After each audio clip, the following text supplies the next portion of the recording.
정치 카페 테라스. 청취자 여러분 안녕하세요. 테라스 지기 이정미입니다. 오늘은 입춘입니다. 정말 햇빛도 바람도 포근한데요. 저는 또다시 감기가 걸려버렸습니다. 모두 감기 조심하시고 제가 좀 콜록대더라도 양해해 주십시오. 잠깐 광고 말씀드릴게요. 이미 많은 청취자들이 참여해주고 계십니다. 20대 국회를 제대로 바꾸기 위한 20명 정의당 국회의원 만들기 프로젝트 정의당 총선펀드입니다. 2월까지 7억 원 목표를 했는데요. 벌써 5억 원 넘게 참여해주고 계십니다. 얼마 남지 않은 시간 좀 더 응원해주세요. 이번 세 번째 펀드 모금인데요. 매번 빌려주신 펀드 모금액은 잘 갚아드리고 있다는 거 기억해 주시고요. 지난 한 주를 쉬고 뽀송뽀송한 얼굴로 나타나신 짝꿍 박홍순 쌤 함께하고 계십니다. 네, 반갑습니다. 네, 한 주 동안 쉬면서 뭐 하셨어요? 뭐 매번 그렇지만 그냥 글 쓰고 있었습니다. 네. 예, 앞으로 종종 쉬게 해드리고 싶은 그런 네, 마음. 그렇게 해주십시오. 네. 평화롭고 안전한 공간에서 살 수 있는 권리. 이것은 유엔 인권 헌장에 명시되어 있는 주거에 관한 권리입니다. 한마디로 지붕만 있다고 다 집은 아닌 것이죠. 가족과 동네가 하나의 공동체가 되고 그 동네를 지키며 살아온 가게들이 오랫동안 마음 편히 장사할 수 있는 권리. 바로 우리가 살아가는데 기본 중에 기본이 되는 권리. 그 상식을 지키려 했던 사람들에게 국가는 대체 무슨 짓을 했을까요? 지난 1월 20일은 용산 참사가 일어난 지 6주년이 되는 날이었습니다. 그날의 기억을 결코 과거의 기억으로만 묻어버릴 수 없는 오늘의 현실. 정치카페 테라스 16번째에서 이야기해 보려 합니다.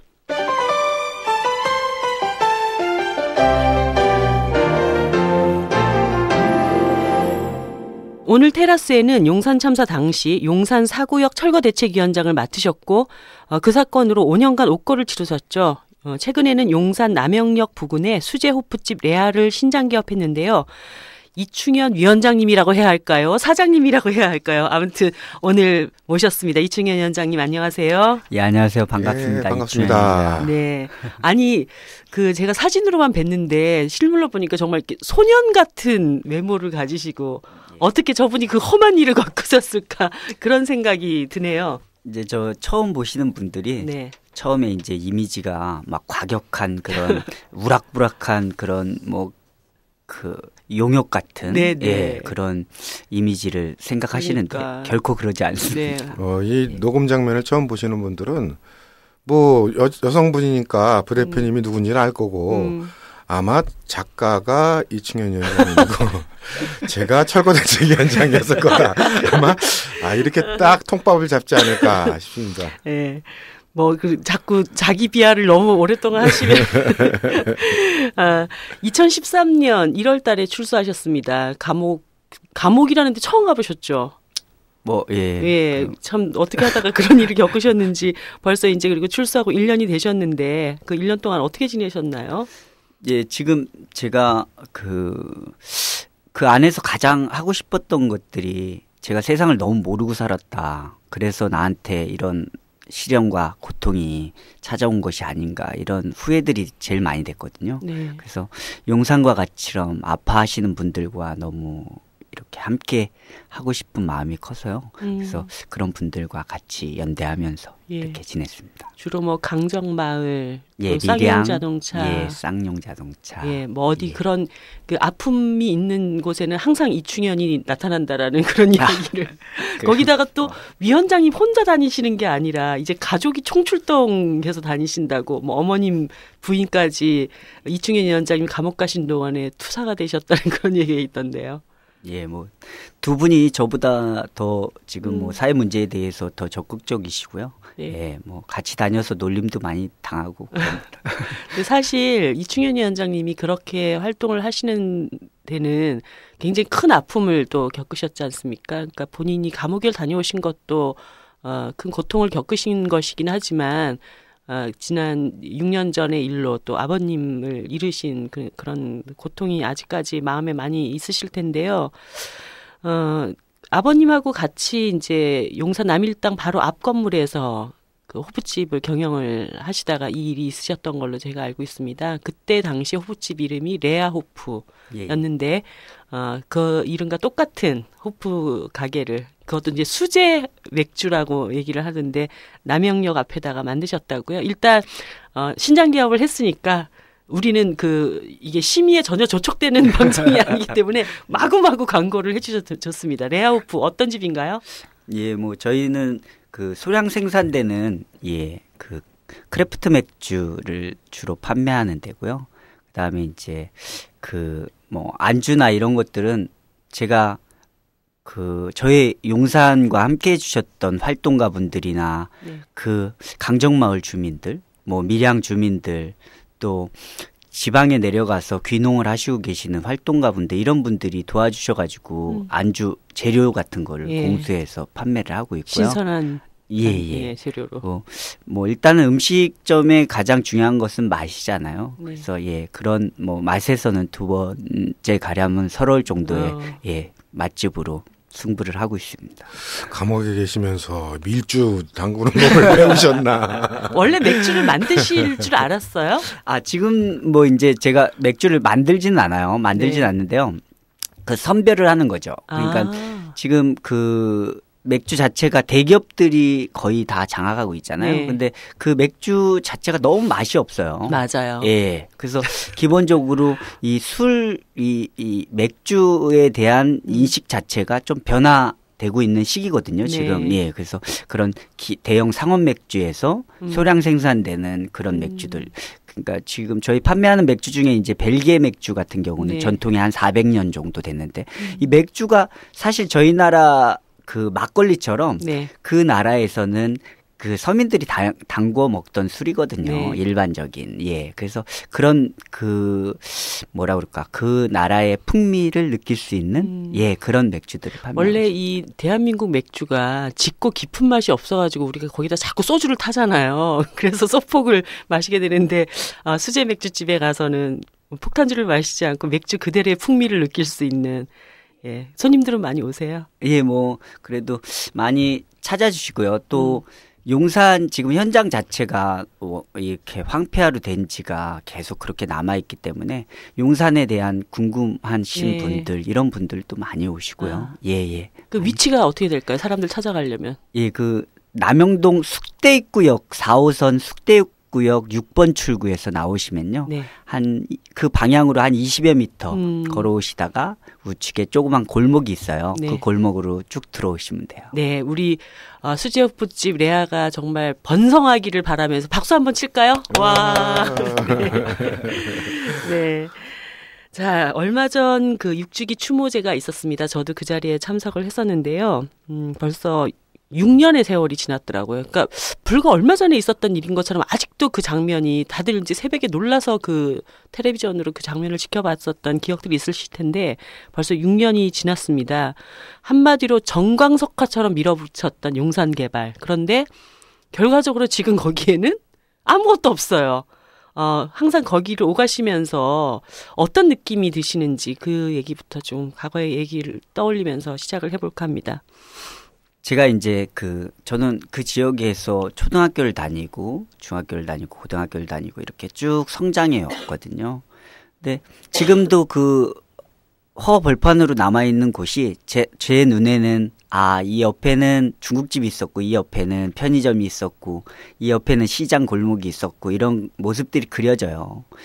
근데 거기에 지금 황폐해진 그곳에 사람은 없잖아요. 도대체 그렇게 만들어 놓고 그 책임은 저희 그 지역에 살던 원주민들이었던 저희 철거민들한테 다 죄는 뒤집어 씌웠고 그렇게 만들었던 사람들은 누구도 책임지지 않고 있는 게 지금 현실이거든요. 그래서 그런 부분에 대한 정확한 반성들이 없이는 또 다른 용산과 같은 아픔은 반복될 수밖에 없는 거잖아요. 그래서 저희가 용산의 진실을 요구하고 책임자의 처벌을 요구하고 싸우고 있는 것입니다. 이 철거 관련한 게 진짜 오래된 일이잖아요. 몇십 년 전부터 계속됐잖아요. 대부분의 주요 철거 지역에서 공통점이 뭔지 아세요? 어떤 걸까요? 멀쩡하다가 꼭 철거와 관련된 사건이 일어나면 꼭 벌어지는 일이 있어요. 불이 나요. 이상해요. 제가 대학 들어가기 전에 대학 들어갈 때쯤이죠. 목동이 그때 막 개발됐어요. 88 뭐 도로 만들고 뭐 올림픽 대비한다고 목동이 원래 거기가 판자촌이었잖아요. 그 철거하고 이제 새로 짓는데 거기서도 멀쩡하던 데서 철거 앞두고 이제 사람들이 안 나가겠다 그러니까 갑자기 여기저기서 불이 나요. 그러니까 그 이후도 여러 철거 뭐 대상이 되는 지역들에서 공통적인 게 불이 나요. 누가 냈는지는 알 수가 없어요. 그것도 공통점이에요. 원인 불명. 원인을 이제 밝혀야죠. 네, 요 용사는 조금 다르긴 다르지만 그래도 여기도 역시 불로 마무리됐는데 그 아마 기억하기도 싫으실 트라우마로 남아있지 않아요? 직접 겪으셨으니까. 예, 그 텔레비전에서 불이 나는 장면도 못 볼 텔레비를 돌리고 그랬는데요. 제가 피하면 안 되겠다는 생각이 들었어요. 예, 그래서 피하면 안 되고 이 사실을 제가 아니면 누군가 얘기할 수 없기 때문에 그래서 뭐 부딪혀서 이겨내려고 하고 있습니다. 그러니까 좀 이제 하나하나 자세히 좀 뜯어봐야 될 것 같은데요. 일단 6명의 무고한 사람들이 죽었습니다. 그 당시 사건으로 5명의 이제 철거민들이 돌아가시고 한 분의 경찰분이 돌아가셨습니다. 근데 그 후에 사람들이 도대체 이분들이 왜 어떻게 해서 사망하게 됐는가에 대한 진실 규명이 이루어져 있지를 않습니다. 그리고 이게 공무를 집행하는 과정에서 발생했다 하더라도 이 과정에서 무리한 어떤 진압 과정이 있었는지 없었는지 시시비비를 가려야 되는데 이제 재판 결과 너무 황당하게 피해자였던 철거민들은 몽땅 구속이 되고 그다음에 공무집행 과정을 수행했던 어떤 지휘관부터 말단에 이르기까지 어느 누구도 이 문제로 이제 처벌을 받지 않았는데요. 일단 용산의 진실을 이제 막루 이후의 진실과 막루 이전의 진실 이 두 가지를 나눠서 살펴보자 이런 얘기들이 많이 있습니다. 먼저 막루 이후, 그러니까 철거에 반대하면서 남일당 건물 꼭대기에 올라가서 막루에 이제 농성을 시작했던 그 이후의 진압 과정에 대한 얘기를 좀 해봐야 될 것 같은데요. 제가 그 2개의 문이라고 하는 용산 참사를 다룬 다큐멘터리의 특공대원들의 인터뷰들을 쭉 볼 때 특공대원들이 거기 그 옥상에 신너가 그렇게 있고 굉장히 위험하다라고 하는 것에 대한 사전 인지가 없는 상태에서 지휘관들의 어떤 명령을 받고 그냥 무작정 진압을 했던 이런 과정들이 얘기가 되고 있습니다. 당시 그때 막루 꼭대기 상황이 좀 어땠는지. 그 지금 말씀하신 신너라고 하신 건요. 네. 그 당시에 유사 휘발유라고 세녹스를 팔았어요. 네. 그걸 왜 가지고 올라갔냐면 그 저희가 거기 올라가서 얘기도 하기 전에 이런 방송 장비나 이런 걸 통해서 저희가 저희 요구를 하려고 하는데 그 전기 같은 걸 다 끊었거든요. 그래서 그 발전기를 사용하기 위해서 거기서 저희가 최소한 거기서 생활을 할 수밖에 그 당시 1월 20일이었으니까 온도가 엄청 추웠거든요. 그래서 기본적으로 전기를 끊을 것을 대비해 가지고 그렇게 가지고 올라갔던 것이고요. 그래서 그 상황에 올라가서 저희가 그 건물 4층에 그 세녹스를 가지고 있었는데 밑에서 용역들이 계속 불을 질러요. 예. 말했잖아요. 불 난다고 꼭 철거 지역은. 예. 그 막루를 짓기도 전서부터 그 밑에서 계속 불을 지르고 지금 뭐 그런 것도 검찰에서 다 밝혀지지 않았는데 화학탄 같은 걸 써요. 네. 화생방 훈련할 때 쓰는. 그래서 막 저희가 숨을 못 쉴 정도로 그렇게 위협을 당하고 막 돌을 던져가지고 유리창 안으로 돌을 던져가지고 그래서 위협을 느껴가지고 그 막루를 짓자마자 그 세녹스를 막루로 옮기게 되는 거거든요. 예. 그 1차적인 한마디로 자의적인 어떤 행위였다는 거잖아요. 예, 그렇죠. 막루는 뭐 움직이는 이런 물체가 아니기 때문에 저희 얘기를 저희가 보호하기 위해서 이렇게 지어내는 저희 얘기를 하고자 폭력으로서 보호받기 위해서 만들어진 이런 모습이라고 보시면 되죠. 그래서 용역들의 폭력이 약 한 1년 정도 지속됐어요. 그 용역 업체가 그 인가받지 않은 업체다라고 하는 이런 이야기도 있더라고요. 그것도 나중에 이제 재판 과정에서 다 밝혀진 내용이고요. 그 용역 업체가요. 정말 유명한 용역 업체에 관련된 그러니까 서울 시내 철거의 70% 이상을 그 업체에 관련된 뿌리 뻗어져 나온 적준이라고 하는 정말 식칼 테러를 했던 그 회사에 관련된 용역들이 아직까지도 지금 개발 현장에서 용역 철거의 70%를 하고 있는데 용산도 그 철거 업체 중에 뿌리 뻗어 나왔던 업체에서 관련을 했었고요. 다른 지역에 비해서 용산에 상주하던 철거 용역들의 수는 뭐 한 2배에서 3배 정도. 그리고 그만큼 속도전으로 밀어붙였고 나중에 밝혀진 내용을 보면 삼성이 직접 하루하루 보고를 받았고 하루 이주가 늦어질 시에 그 용역업체에서 물어줘야 될 비용이 500만 원 정도. 예, 이런 계약서가 작성이 됐던 게 밝혀져요. 네. 그러니까 그 하루에 500만 원이라면 엄청난 돈이잖아요. 그러기 위해서 세입자들을 얼마나 그러니까 예, 뭐 저도 그랬고 수도 없이 두들겨 맞았고요. 예, 뭐 가게에다 죽은 고양이 시체나 비둘기 시체들을 집어 던지고. 아니 근데 그렇게 용역업체가 그런 폭력을 막 행사했을 때 경찰이나 공권력에 도움을 요청을 하셨을 거 아니에요. 네, 그럴 때 경찰에서는 어떤 반응을 보였나요? 그 용역업체들이 들어올 때는 그 시설 관리나 경비 이런 목적으로 들어오거든요. 네. 그런데 그 사람들이 경찰서에다 신고를 하고 들어오게 돼 있어요. 그러면 거기서부터 카르텔은 이어지고 있는 거죠. 경찰에 신고를 했기 때문에 경찰들의 묵인이 거기서부터 연결이 돼 있다고 봐요. 그래서 저희가 신고를 10몇 번을 해도 경찰이 112 신고를 하면 출동을 하는 게 5분 안인가 이렇게 출동하게 돼 있거든요. 근데 10몇 번을 해도 경찰이 출동을 안 해요.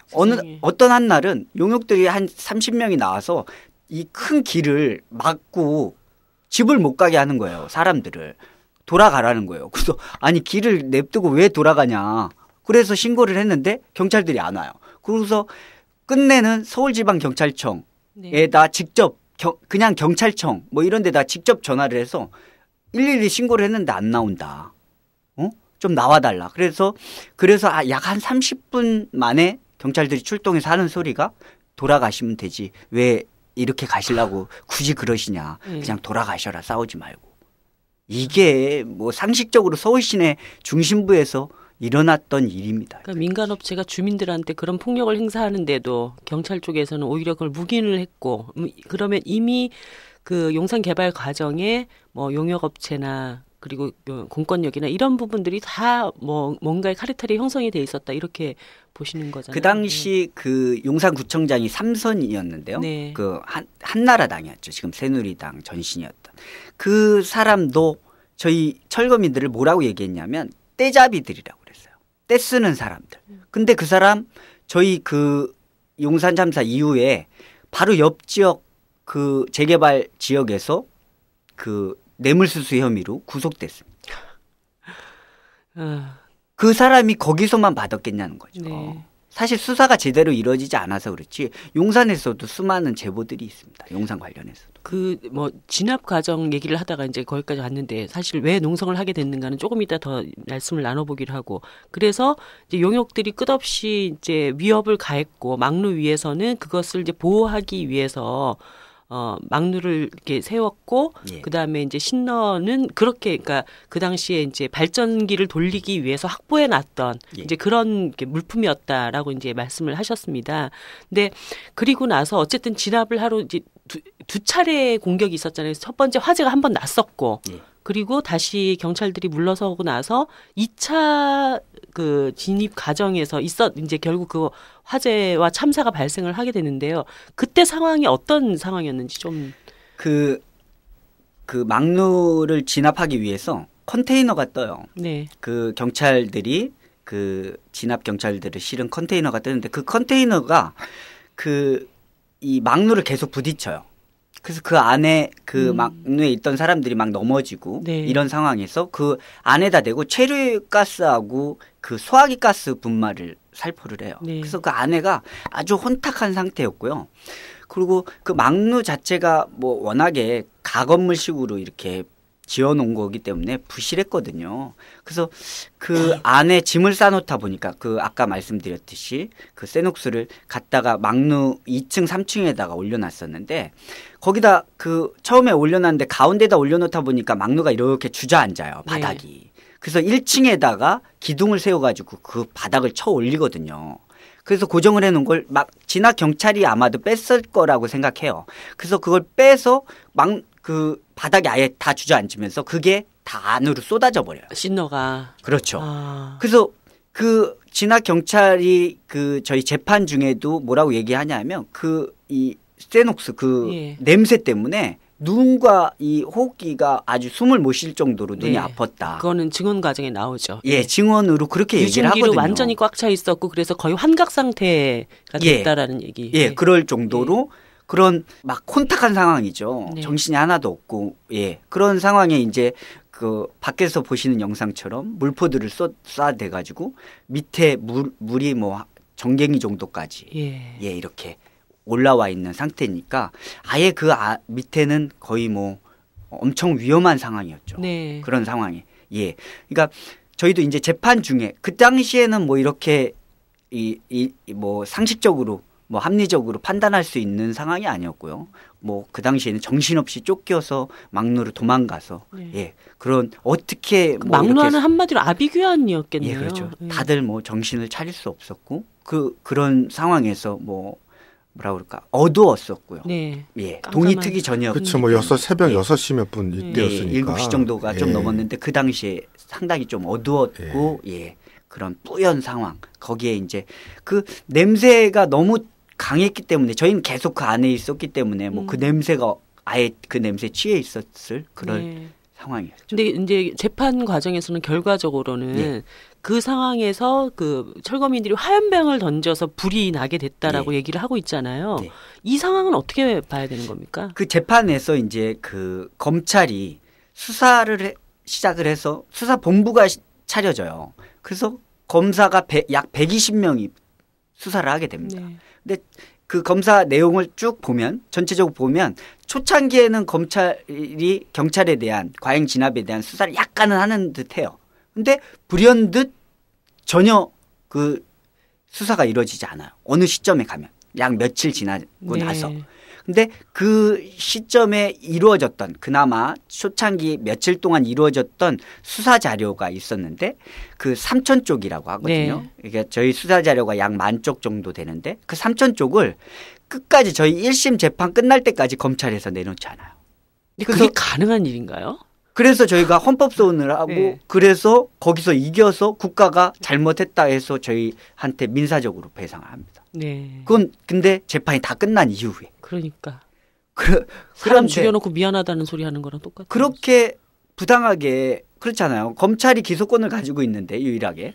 검찰이 그 수사한 자료에 그나마 경찰의 부당함 그 과잉 진압이 그 당시 가장 문제점이었는데 그런 수사 자료 없이 저희가 재판을 받았잖아요. 거기에 그 지금 말씀드린 최모 경사였던 걸로 기억하는데 최모 경사의 발등 앞에 그 저희가 던진 철거민이 던진 그 화염병이 떨어져서 그게 번져서 막내에 불이 난다. 이렇게 공소장이 나와 있거든요. 그래서 저희가 최모 경사를 그 증인 신청을 해요. 최모 경사가 나와서 뭐라고 얘기하냐면 자기 발 앞에 화염병이 떨어졌다고 해요. 근데 그 화염병이 어떻게 됐냐? 그 불이 어떻게 됐냐? 그러니까 꺼졌다 이렇게 진술합니다. 그리고 그 진압 경찰들 약 30여 명이 넘는 진압 경찰 중에 대다수의 진압 경찰은 화염병을 보지 못했다 이렇게 진술해요. 그러면 불은 어떻게 났는지 아무도 모르는 거예요. 그러니까 증거에 입각하지 않은 판결을 지금 내린 거 아닙니까? 판사가 상상에 의해서 판결을 한 거죠. 사실심에 대한 증거 중심주의에 대한 판결을 한 것이 아니라 판사의 생각에 의해서 그랬을 것이다. 우리 법원은 뭐 숨겨진 의도 찾는 점쟁이들이 많으니까. 근데 진짜 이런 건 너무 보네. 열받는다. 그 뭐 체증 영상도 막 다 잘려진 거라면서요. 그 불이 난 것이 7시 32분에 2차 지금 말씀하시는 화재가 발생을 해요. 근데 그 체증 요원이 17명이 있었거든요. 어이구. 근데 사방팔방에서 다 찍었겠네요. 없죠. 똑같이 그 17명이 똑같이 7시 31분 몇십 초에 딱 끊겼다가 불이 난 이후 34분인가 5분서부터 다시 켜져요. 일괄적으로 그렇습니다. 그게 상식적으로 17명. 야, 우리나라는 이 데자뷰 기시감이라 그러죠. 데자뷰가 참 많은 나라예요. 똑같은 일이 또 세월호에도 벌어졌잖아요. 세월호 참사에서도 그 일이 똑같이. 세월호 급변침을 증언해줄 항적이 23분간 사라지잖아요. 야, 이 데자뷰죠. 이게 완전 증거인멸을 국가적으로 하고 있는. 갑자기 또 막 아무튼 체증 영상이 그래서 없어졌고, 그 다음에 그 하나가 이제 발전기의 스위치 문제가 이제 굉장히 중요한 단서 중에 하나가 되었을 텐데, 이제 그것도 뭐 어떻게 됐죠? 부서진 채로 발견됐다고 했나요? 그 발화원인으로 제공했던 것이 이제 검찰 쪽에선 네. 저희 화염병이다 이렇게 얘기를 했고, 저희가 이제 발화원인으로 이 의심했던 것들은 발전기, 저희가 썼던 발전기가 막내 2층에 있었어요. 근데 그 발전기를 하루 종일 돌리다 보니까 발전기가 온도가 약 500도까지 올라간다고 해요. 맞아요. 그리고 발화원인 중에 또 하나가 뭐였냐면, 그 당시 국가수 실장이 나와서 얘기했는데, 그 당시에 이제 영하 10도 정도 되다 보니까 이 수증기들이 다 얼어가지고 몸에서 나는 정전기의 1000분의 1만 돼도 발화원인이 될 수 있다 이렇게 진술을 하고 있거든요. 네. 그러니까 그 밀폐된 막루 공간 안에 막 그 진압 경찰들과 저희 그 철거민들 약 40-50명이 있었거든요. 그러니까 그 정전기, 몸에서 나는 정전기의 1000분의 1만으로도 발화원인이 될 수 있다 하는 발화원인이 있었고요. 정전기. 그 다음에 그 발전기. 네. 또 하나가 뭐가 있었냐면, 그 진압 경찰들이 엔진톱을 써요. 그 엔진톱이라는 것이 발전기를 돌리면 그 스파크가 튀어가지고 엔진톱을 작동을 하거든요. 그걸로 막루 1층을 약 한 40-50cm를 자른 흔적이 있어요. 네네. 근데 뭐라고 얘기하냐면 나중에 그건 한 일이다 뭐 이렇게 얘기를 하고 있는 걸로 알고 있어요. 그래서 그 체증 영상이 발화 원인 저희 막루에 불이 나기 전에 체증 영상을 보면 막루 입구 바로 앞에 그 옥상 철문도 이 엔진톱으로 막 불꽃이 일어나면서 자르는 영상이 있어요. 네네. 근데 막루에서는 안 썼다 이렇게 진술을 하고 있는 거거든요. 그 영상이 없으니까 그거에 대한 그 증거는 없는 거고요. 그리고 그 발전기가 가장 그 의심을 받았던 의심할 그 자료였는데, 그 발전기 스위치를 저는 온으로 놓고 그 안에가 너무 어둡다 보니까 그 등을 층마다 2개를 전구를 달아서 발전기를 틀면 그 전구가 켜지게 그렇게 시설을 해놨었거든요. 그래서 그 발전기를 켜고 올라가요. 그 막루 4층으로. 근데 그 발전기를 켰다고 저는 주장을 했고, 그 발전기가 5% 돼 있으면 켜지지 않았기 때문에 그 발전기의 발화 원인이 될 수 없잖아요. 그래서 그걸 국가수에 그 증거 보전 신청을 해서 국가수로 갔는데, 그 발전기 스위치 자체를 국가수에서 잊어버려요. 그러니까요. 이게 상식적으로, 그러니까 온하고 오프만 확인을 해주면 되는 그 발전기의 그 원인이잖아요. 발화 원인인데 그 스위치 자체를 국가수에서 분실했다 이렇게 얘기를 그러니까 해요. 이 정황으로 놓고 보면은 사실 이제 이 특공대가 진압하는 과정에서 막루 안의 상황을 정확하게 들여다보지는 못했겠죠. 그러니까 이게 얼마나 위험한 상황인지를 모르고 일단은 빨리 진압을 하라는 무리한 어떤 그 작전 지시가 있었고, 그래가지고 뭐 셋톱, 엔진톱 막 다 갖다 들이대고 안에는 발전기 돌아가고 있고 뭐 그러는 과정에서 한마디로 이제 이 지휘를 하는 과정에서 발생했던 이런 문제들의 책임을 없애기야 모든 증거인멸은 지금 다 했다는 거 아닙니까? 그러니까 그것의 원인이 무엇이 됐던 간에 그럴 개연성이 있을 법한 모든 증거는 지금 다 뭐 없애버린 이런 상황에서 뭐 결과적으로 잊지도 않았던 이제 화염병을 화재 원인으로 지금 그렇게 결론을 내린 그런 재판이 지금 용산 사건의 뭐 진행 과정이었습니다. 그거와 함께 이제 가족 동의 없이 그 당시 사망하신 분들에 대한 부검이 아주 신속하게 진행됐던 문제. 이것도 사실 이제 그 유족 당사자시잖아요. 그때 과정에 대해서 좀 말씀을 해 주시죠. 예. 지금 저희 재판은 경찰 한 분이 돌아가신 거에 대한 재판을 한 거고요. 네. 철거민 5분이 돌아가신 거에 대한 책임은 누구도 묻지 않고 있습니다. 그분들이 왜 죽었냐에 대한 진실도 지금 밝혀지지 않는 상태고요.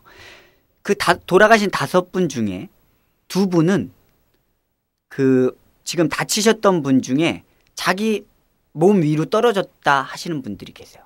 그러니까 그 안에서 5분이 화재사로 돌아가셨다고 검찰이나 경찰에서 밝히고 있지만 2분은 밖으로 나오셨다는 걸 본 사람이 있어요. 막루 안에 이제 화상으로 돌아가신 게 아니라. 네. 예. 그리고 실제로 법의학자의 소견으로 그러니까 저희 쪽에서 이렇게 선임한 법의학자의 소견을 들어보면 한 분은 이렇게 갈비뼈가 안으로 이렇게 휘어져서 탈골되셔가지고 돌아가신 분이 계시는데 물리적 충격에 의해서 일어난 걸로 추측된다. 이게 뭔 얘기냐면 때려서 죽였다 이런 얘기거든요. 그걸 이제 회피하기 위해서 그 나중에 화재 현장에서 발견된 거로 이제 모두 그냥 저희 유가족들은 그렇게 의심하고 있는 동의 없이 다 데리고 근데 저 같은 경우도 이게 합리적인 의심은 해볼 만한 게 제 세대가 어떤 세대입니까? 80년대 초중반 점거의 세대입니다. 민정당사 점거 사건, 뭐 또 무슨 점거 사건, 점거가 왜 이렇게 많았잖아요. 험악하게 사셨어? 구로구청 뭐 부정선거 점거 사건, 하여튼 점거란 점거가 다 있었던 시대잖아요. 그리고 이제 막루도 일종의 이제 비슷한 상황, 어떤 일정한 공간을 점거하고 있는데 특공대가 들이닥친 상황이잖아요. 그 점거를 진압하는 과정이요, 이 지옥이에요.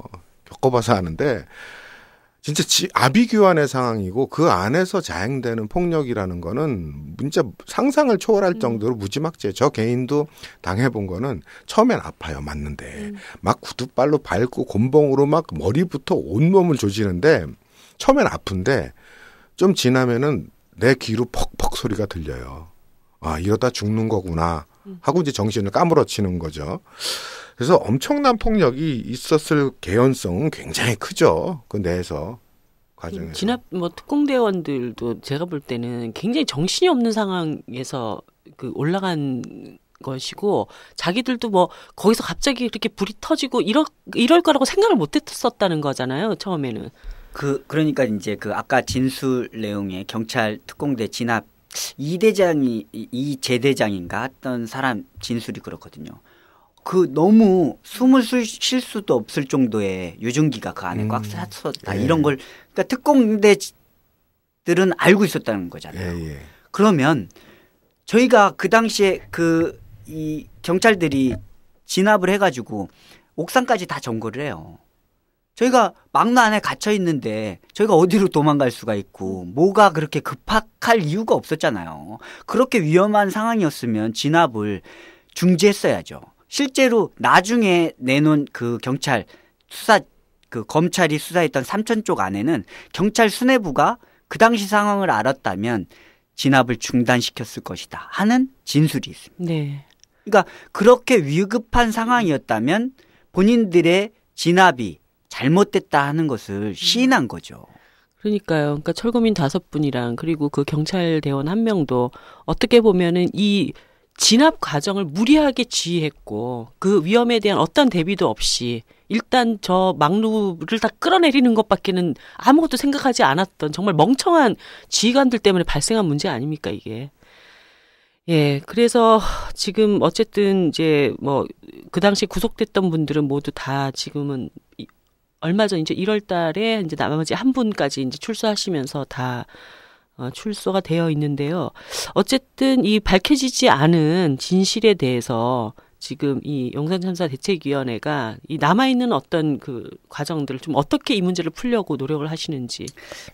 저희가 지금 그 시민사회들하고 참여하셨던 변호사 그다음에 활동가분들, 그다음에 학자분들 이런 분들이 모이셔가지고 저희 시민사회 차원에서의 그 진상조사단을 꾸려서 지금 그 진상조사를 하고 있고요. 그래서 요번에 저희 8대 의혹, 그 용산 6주기를 맞아서 용산 진실을 밝히려면 이 8대 의혹은 분명히 밝혀야 된다 해서 저희가 8대 의혹을 제시를 했어요. 사실 박근혜 정권 들어서기 전에 저희가 양 후보 측이 저희가 용산 참사 진상규명에 대한 의견을 물어요. 그래서 양 캠프에서 용산 참사의 진상규명에 공감한다. 이렇게 박근혜 후보도. 당연히요. 그렇게 저희한테 확인해 주었고요. 그 메일이 저희가 아직도 가지고 있고요. 그래서 저희는 당연히 용산 진실을 누가 되든지 밝혀줄 거라고 약속을 했기 때문에 믿었는데 오히려 돌아온 건 그 당시 진압 책임자였던 김석기 네. 경찰청장 내정자를 공기업 사장에다 앉히는 이런 만행을 저질렀죠. 박근혜 대통령 그 대선 공약 지킨 거 하나도 없습니다. 이제. 그래서 유가족들을 뭘 두 더 번 기대하겠어요, 진짜. 짓밟은 뭐 그런 처지고요. 그랬다고 해서 뭐 저희가 진실을 밝히는데 흔들림 없이 그럼요. 나가고 있고요. 그래서 또 저희가 밝혀야 할 지금 말씀드린 그 돌아가신 사인에 대한 부분, 그 다음에 발화 원인에 대한 부분도 그 8대 의혹 중에 들어가 있는 내용입니다. 무조건 우리가 밝혀야 될 것 같아요. 그러면 공권력이라는 게 우리가 민중위의 지팡이 이런 얘기 하잖아요.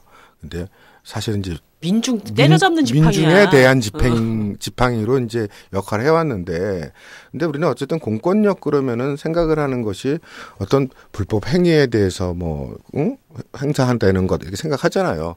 그러니까 결국은 기준이 되는 건 법이고 법 중에 최상위법이 이제 헌법일 텐데 우리가 이제 상식적으로 알고 있는 헌법이 보장하는 35조인가요? 주거권. 모든 국민이 쾌적한 주거 생활을 하도록 국가의 의무로 이제 규정하고 있는데 헌법을 잘 보면은 그 방법도 나와요.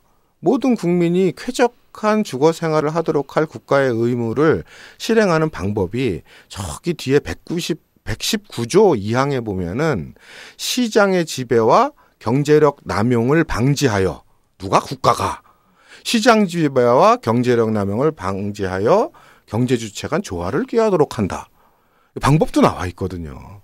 근데 사실은 그때 이제 삼성물산인가요? 시공사가 오히려 이제 삼성물산 철저히 편에 서서 약간 어떤 주민들을 몰아내는, 그러니까 공권력이 사용된 게 아니라 그런 정도면 그건 폭력이 사용된 거죠. 그게 단순히 이제 삼성물산뿐만 아니라 그 당시 그렇죠. 오세훈 시장이 소위 한강 르네상스, 그 다음에 용산국제 업무지구 뭐 이런 엄청난 이제 자기 공약들을 해야 돼. 그러니까 이명박 서울시장은 청계천을 했으니까 자기는 이걸 가지고 뭔가 성과를 내야 돼. 그러니까 사실 보통 관리 처분까지 이루어지는데 재개발 사업 승인 나고 나서 한 4, 5년 정도 걸리는 일이 여기는 2년 만에 끝나요. 2년도 안 걸리죠. 2년도 안 걸리고 완전 그러니까 이게 단순히 뭐 시장의 어떤 논리뿐만 아니라 오세훈 시장의 정말 이명박 따라하기 해서 그다음 대권 가도록 하기 위한 이런 정치적인 목적이랑 완전히 밀접하게 맞습니다. 연관이 되어서 나타난 사건이에요. 그 당시 사회 분위기를 보면 이명박 정권 1년 차에 광우병 촛불이 일어나죠. 그래서 저희가 2년 차에 일어난 일이었는데 그 일벌백계 뭐 공정한 법 집행 이런 걸 무관용 원칙. 무관용 원칙 이런 거를 천명을 해요. 그러고서 가장 먼저 이명박 정권에서 앉힌 경찰청 내정자가 김석기였고. 그렇죠. 그 서울청장이었죠. 그런 상황이었고 그 안에 내용을 보시면 아까 말씀하신 것처럼 그 당시에 대권 후보 1순위는 오세훈이었습니다. 나라를 오세한테 맡기니. 그렇죠. 그래서 그 오세훈이 현대건설 사장이었던 이명박의 기지를 받아서 용산 관련된 서울역서부터 제일한강교까지의 서울 부도심 개발이라고 하는 당군 일의 최대 프로젝트입니다. 50조 원이 넘는 사업을 진행하는 거고 그 안에 용산 사업도 들어있는 거고 국제업무지구 사업도 들어있는 건데 얼마나 허황된 사업이었냐면 지금 청계천도 그렇잖아요. 그 관리비가 1년이면 100억씩 뭐 거의 가깝게 들고 있는데 거기서 이제 뭐 서부이촌동인데 국제업무지구 있는 데가 거기서 배를 타면 중국까지 뭐 가는 이런 뭐 운하 이런 걸 얘기를 하는데 배를 타고 이틀 걸리는데 그러니까 이명박이 물 때문에 잘 되는 거 보고 자기도 물로 어떻게 해보고 싶었나 봐. 비행기를 타면 40분이면 가는 곳을 배를 타고 이틀 만에 갈 정신 넉 빠진 사람이 어디 있겠습니까? 그런 말도 안 되는 이런 이 사람들을 부추겨서 부동산 거품을 만들어내고 그런 것들이 어찌됐건 꺼지다 보니까 지금 그 서부이촌동뿐만 아니라 그 지역에서도 그 지역에 뭐 투자를 했던 사람들이나 사시던 원주민들도 거의 생활이 다 황폐화돼 가지고요. 아주 힘든 상황 속에 놓여 있어요. 아무튼 제가 그 얼마 전에 요즘 화제의 신간이 되고 있는 대통령의 시간이라는 책이 있지 않습니까? 그래서 되게 궁금하더라고요. 이 용산 사건이 집권 초반에 일어난 일이기 때문에 이것을 그러면 대통령은 어떻게 기억하고 있을까? 그 시간 속에 막 찾아봤어요. 한 글자도 안 나와요. 그러면서 이제 자기가 뭐 광우병 촛불 당시에 자기가 좋아하는 아침 이슬을 진짜 불렀대는 동안 막 그런데 그 기록을 그 시간에 용산이 있었던 시간의 기록을 다루는 책 머리에 이런 말이 있습니다. 이명박 대통령 자기 얘기인데 이익이 다르고 견해가 다를 때 소통이란 쉽지 않다.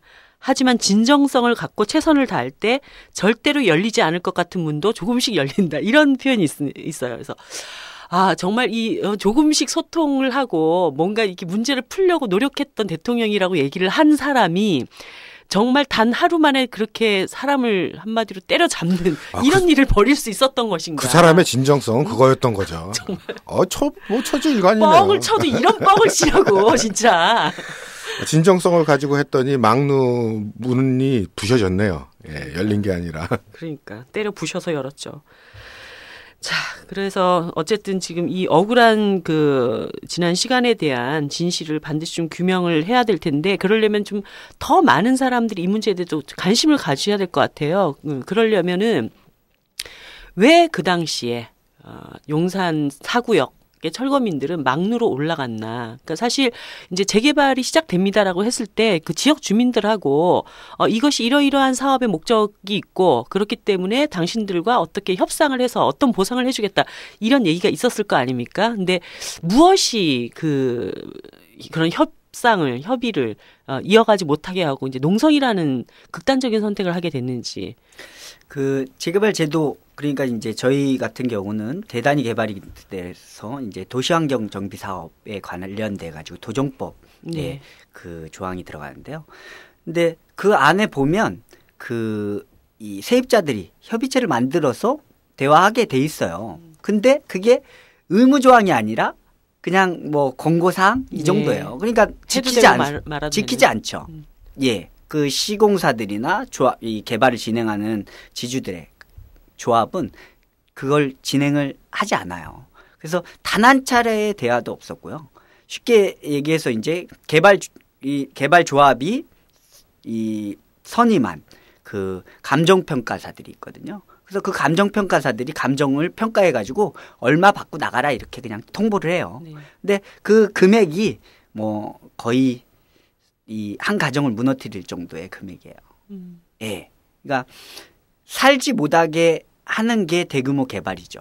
사실 그 근본적인 원인은 아까도 말씀하셨다시피 헌법에도 보장이 돼 있다시피 이 주거환경 개선 사업의 목적도 보다 나은 생활을 하기 위해서 개발을 하는 거거든요. 네. 사실 근데 이 따져보면 토착민들은 다 그렇죠. 쫓겨나죠. 원주민들의 그 미아리 뉴타운 지구 개발한 자료를 보면 원주민의 15%도 남지 않습니다. 예, 다 쫓겨나죠. 그러니까 그런 개발을 왜 하냐는 거죠. 근본적으로 이 투기자들 근본적으로 그 원주민들을 내쫓는 개발 자체가 바뀌어야 된다는 거죠. 그 당시에 그리고 뉴타운 지구 개발이라고 해가지고 그 당시 저희 그 전에 총선이 있었거든요.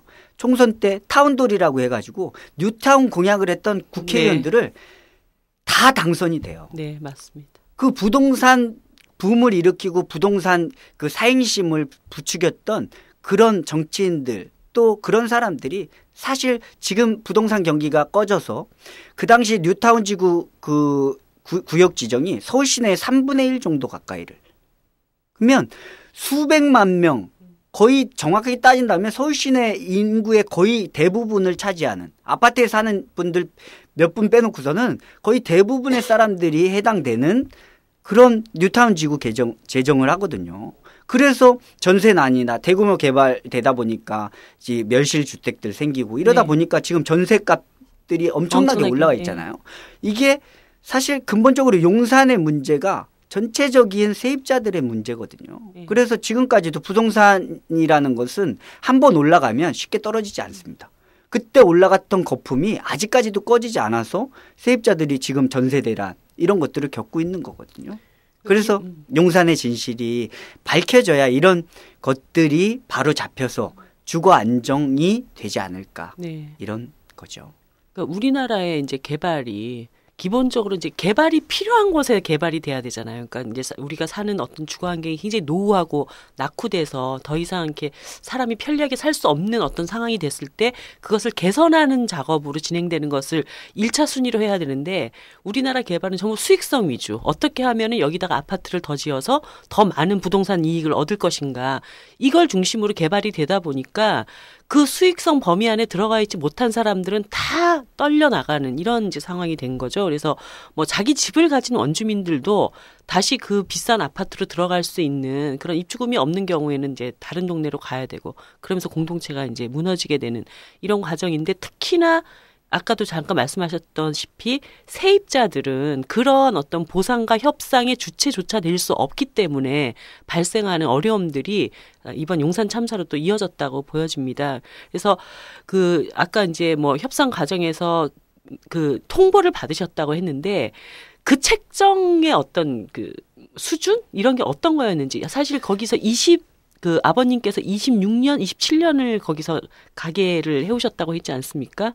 예, 어떤 정도의 수준이었나요? 그러니까 이런 거죠. 어떤 명목으로 이렇게 책정했냐 질의를 하는데 그런 그 공개도 하지 않아요. 보상금 책정 기준이 없다. 예, 그러니까 그 책정이 어떻게 해서 이렇게 책정이 됐냐 요구를 해도 그거에 대한 공개를 하지 않습니다. 그러니까 쉽게 얘기해서 주는 대로 그냥 받고 나가라. 안 그러면 용역들의 폭력이 있다. 이런 거죠. 그러니까 그 자리에서 제가 초등학교를 다니면서 부모님들은 거기서 장사를 하셨어요. 약 25년, 27년 가까이 장사를 하신 것 같아요. 그리고 이제 제가 리모델링해서 그 부모님들하고 3년 정도를 장사를 더 했거든요. 그 참사 나기 전까지.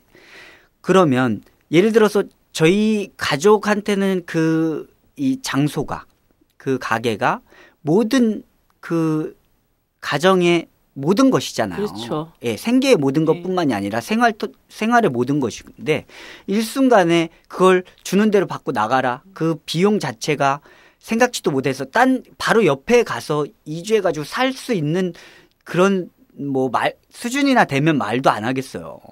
근데 그거에 택도 없는 정말 서울에서 살다가 경기도로 이주할 수밖에 없고 그런 수준의 그런 억울함이죠. 그리고 사실 가게 하시는 분들은 거기서 이제 어머님, 아버님 20몇 년, 그리고 이제 그 호프집을 차린 지 3년. 그러면 그 가게를 보고 찾아오시는 굉장히 많은 손님들이 있는데 어느 날 이제 아무것도 없이 다른 곳에서 무에서 다시 뭔가를 시작을 해야 돼. 이런 상황이 된 거 아닙니까? 우리나라 그 청취자분들 중에요. 아마 이렇게 생각하시는 분들이 많으실 거예요. 어쨌든 20몇 년을 거기서 일을 했어도 자기 건물은 아니지 않느냐. 내 소유의 건물 아니고 그러면 집주인이나 그 지역에서 그 주인들이 나가라고 하면 나가야 되는 것 아니냐. 그 과정이 좀 무리가 있었을 뿐 그 법 집행 과정은 전혀 문제가 없었다. 그냥 소소한 문제일 뿐이다. 이렇게 생각하실 분들이 아마 있을 것 같아요. 근데 사실은 그 유엔 인권위 같은 데서도 그런 결정을 내렸잖아요. 강제 퇴거. 물론 내 소유가 아니라 하더라도 강제 퇴거라는 건 인권, 특히 그 적절한 그 주거의 권리를 근본적으로 침해하는 거다. 그리고 우리나라를 포함해서 세계 대부분의 나라들이 그 강제 퇴거 금지 조약 국제조약에 가입하고 서명까지 했단 말이에요. 사실은 우리는 그 국제적 의무를 이행해야 될 입장에 있는데 안 하고 있는 거고 또 하나 우리가 주의해야 될 거는 우리는 현대사회로 올수록 뭔가 사회가 합리적이 되고 옛날에는 비합리적일 거라고 생각하잖아요. 근데 가만히 역사적인 자료들을 보면은 우리나라 조선시대도 그렇고 서양도 그렇고 무려 신분제 사회에서 양반 상놈이 있던 신분제 사회에서도 사용권이라는 게 있어요. 그러니까 소유권이 두 가지가 공존하는 거죠. 우리가 흔히 알고 있는 소유권이 있고 내 거는 아니지만 그 장소를 사용하고 있는 사람의 사용권이라는 게 있어요. 그걸 조선시대 때 우리 같은 경우는 땅에 대해서는 도지권이라는 게 있었어요. 그럼 소작농민이라 하더라도 그 땅을 대를 물려서 계속 경작할 사용 권한이 있기 때문에 못 쫓아요. 그러니까 지주가 이건 내 땅이니까 나가라고 못 하는 거예요. 법적으로. 그러니까 마찬가지로 우리가 땅도 그렇고 건물도 그렇고 어떤 장사도 그렇고 오랜 기간 거기서 무언가를 사용하면서 장사를 했었으면 그에 응당한 사용권이 보장이 되는 것이 그래서 강제 퇴거를 금지시키는 게 이게 사실은 합리적인 건데 우리는 이상한 소유권 개념 그냥 주인이면 모든 걸 맘대로 해도 된다라는 이상한 소유권 개념 아래만 있기 때문에 그 철거 사태 이런 게 생겨났을 때 철거 뭐 사태라고 하면 안 되겠네요. 철거 싸움이 생겨났을 때 이해를 못하는 게 있어요. 우리 스스로가 잘못된 소유권 개념에 젖어 있는 거죠. 예, 그래서 지금 이제 뭐 용산 대책위에서도 이 강제퇴거 금지법을 명문화해서 이런 일들이 발생하지 않도록 해야 된다. 그래서 적절한 보상, 그다음에 이 사람들이 다른 곳에 가서 정착할 수 있는 그런 조건을 다 제공을 해야 되고 개발 계획이 진행되기 전에 그쪽에 있는 거주자들, 그러니까 거주자라는 것은 세입자까지를 다 포함하겠죠. 이분들과 굉장히 이제 의미 있게 협의를 진행을 해서 이 일이 진행돼야 된다라고 하는 이런 것들을 이제 만들어야 된다는 얘기도 되고 있습니다. 뿐만 아니고 그 지금 이번 용산 사태를 겪으면서 굉장히 좀 중요한 몇 가지 법 개정과 관련된 논의들도 있는 것으로 아는데요. 조금 소개를 해주시면 좋겠어요. 뭐 이제 그 저희는 이제 대단히 그 개발 지역이고요. 네. 그래서 이제 뭐 저희는 그 요번에 뭐 권리금에 관해서 뭐 네. 일부 개정이 이루어진 걸로 알고 있는데 그 중에서 이제 뭐 개발 지역은 빠졌어요. 예, 빠졌는데 그래도 그 6년 만에 어찌됐건 이 상가 세입자들에 대한 권리를 예, 법으로 명문화하는 작업들이 이루어지고 있어서 그래도 반길 일이죠. 그래서 앞으로는 좀 더 그 근본적인 사실 보상을 요구하는 건 아니거든요. 네. 보장을 요구를 하는 것이죠. 그러니까 그 지역에서 장사를 했던 사람한테 그 지역에서 장사를 할 수 있게 해달라 하는 것은 가장 뭐 합리적이고 가장 기본적인 요구일 수 있거든요. 왜냐하면 그 장사를 하시는 분들은 실질적으로 그 지역의 문화서부터 해서 그 지역의 상권 모든 것들을 그 지역에서 살면서 장사를 하시고 그 지역에서 거주를 하시는 분들이 이루는 것이지 그 지역의 딸랑 내가 소유로 가지고 집을 가지고 있다고 해서 그분들이 그 지역의 문화나 그 지역의 상권을 만드는 건 아니거든요. 네. 그 영화 보셨어요? 국제시장? 저는 아직 못 봤어요. 그 국제시장에 나왔던 그 상가들 있잖아요. 그 대표적인 게 꽃분이네잖아요. 거기 난리네. 거기 문 닫았대. 난리 났다는 거 아니에요. 왜냐하면 건물주들이 사람들이 찾아오니까. 근데 그건 찾아오는 거지 매출에는 별로 영향이 없대요. 더 사는 건 아니래요. 구경 오는 거지. 그게 말이 되냐고. 근데 그 월세랑 이런 것들을 대폭 올렸다면서요. 비일비재합니다. 최종적으로는 꽃분이네가 나갔대요. 네. 그러니까 이런 것들을 소유자의 권리로 얘기하는 것 자체가 얼마나 천박하고 왜곡돼 있는 사고방식인지 그거를 규제하는 게 사실은 공권력의 역할이 돼야 되지 않을까요?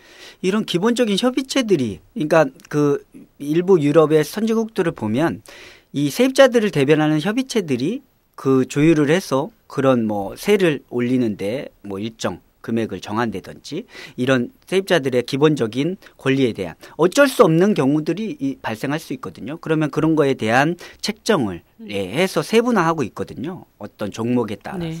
그래서 그런 것들을 만들어가는 게 이제 과정이 되겠죠. 앞으로는. 예, 그래야. 이런 상황을 굉장히 단적으로 보여줄 수 있는 사례가 지금 지금 그 싸움하고 계신 걸로 알고 있는데 강남역의 라떼킹이라고 하는 카페가 1년 반 전에 1억 6천만 원의 권리금으로 이 개업을 한 거예요. 그러니까 엄청나게 이제 한마디로 있는 돈 없는 돈 쏟아부고 가게를 이제 다 꽃단장을 한 거죠. 그랬는데 1년 반 만에 나가라. 거기가 재건축 승인인가 뭔가 해가지고 사업주가 바뀌어서 이제 나가게 되는데 4,800만 원 주고 쫓아낸 거예요. 그러니까 지금 이제 그 우리가 상가 세입자들이 5년까지 갱신 계약이 가능하도록 되어 있죠. 예, 5년이 넘어버리면 이제 무조건 나가라고 하면 나가야 되고 거기에 이제 제일 큰 문제는 권리금 문제이지 않습니까? 권리금이 이제 임차인과 임차인 사이에 그 형성되는 그 계약 관계인데 5년 넘으면은 임차인이 그 다음 임차인이 들어오든 안 들어오든 일단 나가게 되면서 권리금을 받을 수 있는 한마디로 장사 대박 쳐가지고 터 잘 닦아놓고 나서 아무것도 없이 쫓겨나야 되는 이러한 일들이 이제 다반사로 있는 데다가 재건축의 경우에는 5년 아니어도 언제든지 나가라고 하면 나갈 수밖에 없는 이것을 악용하는 사례들도 아까 말씀하셨던 이런 그러니까 일들이 있습니다. 그래서 지금 그 상가 임대차 보호법에 너무 이런 문제들이 취약하다. 그래서 정의당 이제 서기호 의원이 이 법안을 발의하고 통과시키고 뭐 이제 본회의까지 이것을 노력을 하고 있는 이런 상황인데요. 많은 이 세입자분들이 내 권리가 어디까지 보장되어져야지 합당하고 정당한가에 대한 그런 인식들이 굉장히 많이 공유되는 게 필요할 것 같아요. 좀 세입자분들께 한 말씀 또 위원장님 하시고 싶은. 상가 세입자들의 권리금 문제는 사실 장기적으로 풀어가실 수밖에 없는 부분이고요. 네. 아까 말씀드렸다시피 보상 일정 금액의 보상이 아닌 보장을 해달라는 거거든요. 네. 그러니까 상가 세입자들의 가장 기본적인 바람은 마음 편하게 장사할 수 있게 해달라는 거예요. 그래서 그 지금 5년이라는 기간, 예를 들어서 상가 세입자가 5년이라는 기간 동안 그 권리금을 뽑을 수 있을까요? 그 시설비를 뽑을 수 있을까요? 네. 그러니까 이 5년이라는 기간에 그 권리금이라는 걸 명확하게 보면 좀 세분화할 수 있거든요. 그래서 영업 권리금이 있을 수 있고 그다음에 기본적으로 뭐 시설 권리금 지금 인테리어 비용이나 이런 것이 있을 수 있고 한 가지 이제 문제가 되는 것들이 바닥 권리금이라고 하는 그 권리금을 얘기를 하는 거거든요. 근데 이 바닥 권리금이 저희 나라는 조금 뭐 아시다시피 그 상식 이외에 좀 권리금들이 많이 붙어 있어요.